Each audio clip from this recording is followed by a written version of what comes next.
নারায়ণগঞ্জের বন্দরে আমানুল্লাহ ফাউন্ডেশনের উদ্যোগে ১০০ পরিবারের মাঝে ঈদ সামগ্রী বিতরণ এবং ৫০ জনকে নগদ আর্থিক সহায়তা প্রদান করা হয়েছে। আক্তার হোসেনের প্রতিবেদনে থাকছে বিস্তারিত। ২৫ রমজান ২৬ মার্চ বুধবার সকালে উপজেলার বাগদ্যবাড়িয়া এলাকায় আমানুল্লাহ ফাউন্ডেশনের উদ্যোগে প্রতিষ্ঠাতা আমানুল্লাহর নিজ বাড়িতে এই ঈদ সামগ্রী এবং নগদ অর্থ বিতরণ করা হয়েছে। এ সময় উপস্থিত ছিলেন ফাউন্ডেশনের চেয়ারম্যান আলহাজ মোহাম্মদ আমানুল্লাহ, বিএনপির নেতা মহাসিন হানিফ কন্ট্রাক্টর এবং ইউপি সদস্য মাজেদ সহ এলাকার গণ্যমান্য ব্যক্তিবর্গ। আপনারা সবাই জানেন আমি একটা ফাউন্ডেশন খুলেছি।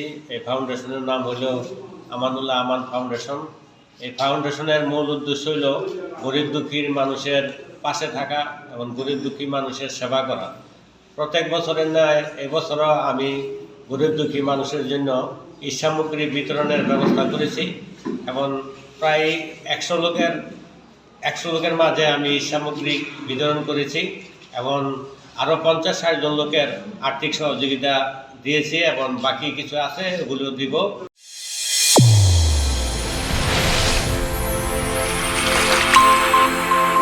চ্যানেল A1 হৃদয়ের স্পন্দন।